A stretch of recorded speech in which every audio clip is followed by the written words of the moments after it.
It's a miracle.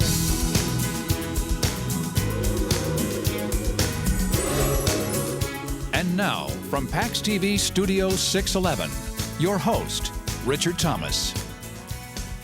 Good evening, and welcome to It's a Miracle. You know, depending on who you ask, the word miracle can mean many things. It can be as complicated as a series of fantastical events that defy all rational explanation, or as simple as a promise of hope in a time of despair. Well, tonight you're going to experience a wide variety of miracles and meet the people whose lives were touched by them. We start with an example of the simplest type, an act of human kindness. And as you'll see, sometimes when people open their hearts to each other, miracles can happen.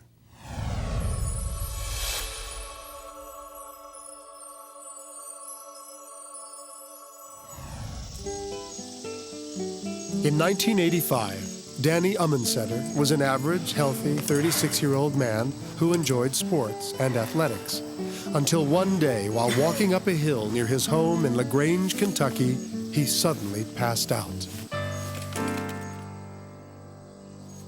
Danny woke up on his back. His wife, Kathy, remembers how things went downhill from there. He would get so out of breath so fast from not doing that much, and we knew that that couldn't be right. Danny Ummensetter? Uh-huh, it's me. And so we went to a series of doctors trying to help him to feel better, pretty much to no avail. What did they say, huh? I didn't say a whole lot. They just said I was getting older. One doctor after another failed to diagnose Danny's illness. His daughter, Carrie, watched helplessly as her father's condition deteriorated. That's it. That's it. It was like breathing with a wet rag over his face 24 hours a day, that he couldn't get a full, deep breath of air. It wasn't until his wife became ill that Danny finally discovered what was wrong. My mother was sick and went to the hospital. Kathy? And the doctor heard my dad coughing. Excuse me, sir. Can I ask you a few questions? The young intern on duty that day took the time to examine Danny and suggested that he be tested for a rare lung disease, alpha-1 antitrypsin deficiency. 11 days later, they met with a pulmonologist. The test results were not good. He said that Danny had alpha-1 antitrypsin deficiency. He didn't give him much of a chance. He said he'd be in a wheelchair, and then that he would be dead. Danny will continue to lose lung capacity. Danny was suffering from an inherited form of emphysema, and his lungs had already been severely damaged. The doctor gave him only a 50% chance of living 3 to 5 years. Oh. I'm sorry. No, it's okay. There's something we can do. But Danny took the news in stride, and rather than thinking about himself, he focused on what he could do for his family in the short time he had left. And that's when he made a startling decision. Girls, I think we're going to build us a house. What? That pretty much traumatized me. I just thought, oh, please, not one more thing. You know, it's enough to deal with that you're sick. This would kill you. I just didn't see how on earth we could do it. But Danny wanted to die knowing that his family was safe and secure in a new home. He chose a plot of land in a small subdivision called Persimmon Ridge. It was a decision that would have a profound and miraculous effect on the rest of his life, something that no one could have predicted, and that would leave an entire community cheering. The conclusion, when It's a Miracle, continues.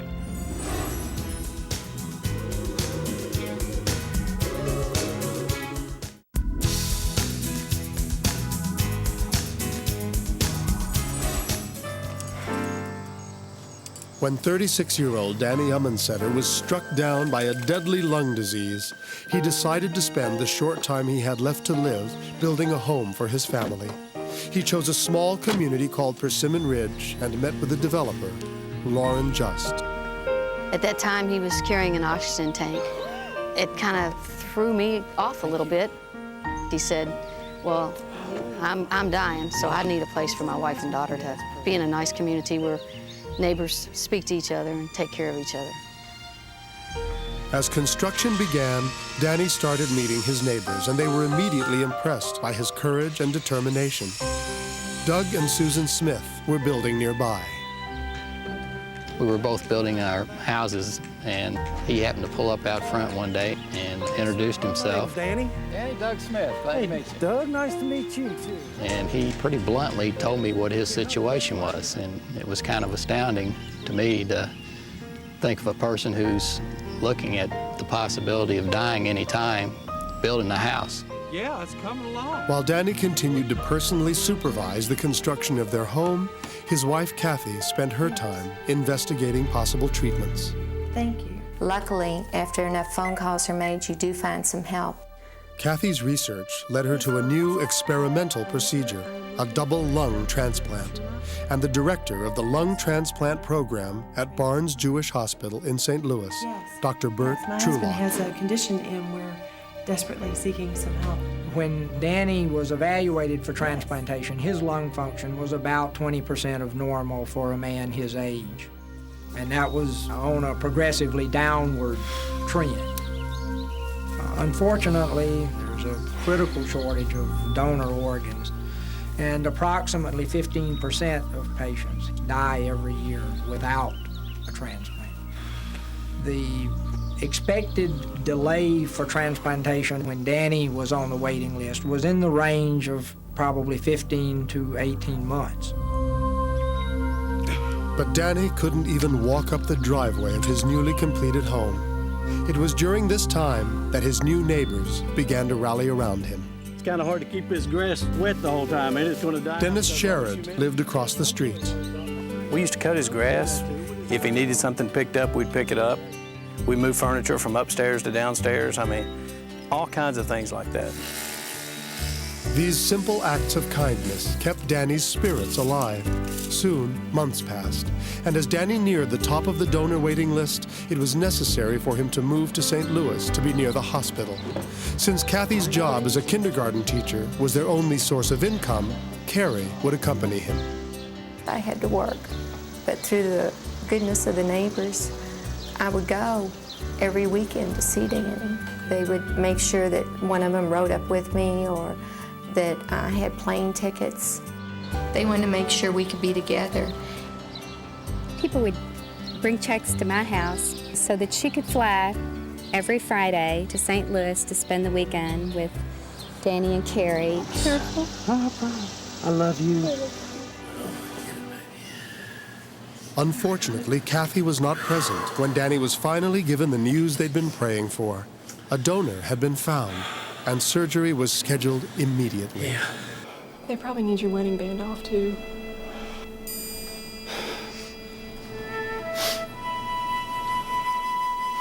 When he removed his wedding band and my mom wasn't there, it was the first time he showed fear. You know, that it was afraid that he wasn't going to make it. Here, babe. Hang on to that, okay? That was probably the hardest thing I know for him, is to go through that without my mom. But once again, a neighbor came to the rescue. Dennis Sherrod drove Kathy the 200 miles to St. Louis to be near her husband during the operation. Meanwhile, the rest of the community waited and prayed. We didn't think he'd come back. His health had deteriorated so badly. But the 7-hour operation went smoothly. Danny's body accepted the new lungs, and his subsequent recovery was nothing less than phenomenal. Everything was successful. I was only in the hospital 12 days. I was kind of like a poster boy. Everything went so good. All right. Danny's return home would be an emotional moment for everyone in the community. The whole neighborhood was just ecstatic, really.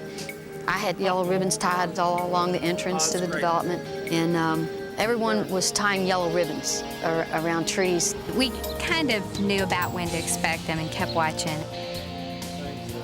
Finally, they came in and everybody started coming out of their house. Oh, this is good. Stop the car, baby. Stop the car. And he got out of the car, the bottom of the driveway, and he just started running up the hill. It was something that Danny had never expected to be able to do again, And it would not have been possible if it weren't for the miraculous love and support his neighbors had given him. The miracle is just the way people take care of you, look after you, and care about you, people that you don't even know. I don't know how everything fell into place for us to have moved here. It had to have been more at work than just good luck. It had to have been the miracle for us to have moved and found neighbors like we found. As much as Danny's life has been changed by the kindness of his neighbors, their lives have changed as well. Almost everybody in the subdivision now have all signed their donor cards and are aware of the transplant program because they know it works. Without someone being kind enough to give me their lungs, I wouldn't be here today. I'm 4 years out, and so this is 4 years of life that I've gotten that I wouldn't have gotten otherwise. Danny got to see Carrie graduate. So many things he would have missed if it hadn't been for our donor. That success that he had from the surgery, from the doctors, the network of the neighbors, our family, everything included, it just seemed like an enormous miracle. It couldn't have happened any better, you know, if it had to. The wonderful thing about the story you've just seen is that it's about a miracle that any of us can give to each other, simply through acts of human kindness. I wanted to meet some of the people who gave that gift to Danny Ummensetter, and so they're joining us from Persimmon Ridge, Kentucky. Hello, everybody. Hello. Well, after seeing your story, I have a feeling half the country's going to be moving to Persimmon Ridge. How do you feel about that? That'd be great. Yeah. More the merrier. I hope so. Great. Well, now it's time to tell the truth. What was Danny really like when you were all giving him that support? Well, that's a dangerous question right there. I'll tell you what. He's kind of the core that's brought us all together. To be quite frank, I think it was kind of an act of God that he came in the way he was, and the things happened just brought us closer together. Has he changed any since all this happened? Oh, it's a 180-degree turn. I mean, his meanness is still intact. It's never changed. Still cheats at golf, too. And he's always good Yeah. for a joke. Okay, it's your turn, Danny. Is there any truth to the rumor that these aren't really a bunch of neighbors, but they're actually a band of angels? Well, I'd say that's exactly right. I mean, it's a feeling, like I say, you can't really describe, but for what they did and helped us and all they've done for us it's really unbelievable. How's your health today? I'm doing great, feeling good. The quality of life now is so much better than it was before the operation. There's just no comparison. We just hope that by watching this, that folks would be able to sign their donor card and feel that it would be worthwhile because they can see what a difference it makes in so many people's lives. Yes, absolutely. Well, I hope that the people watching will consider that. Thanks for sharing your story with us. Well, thanks for coming to our home. Thank you.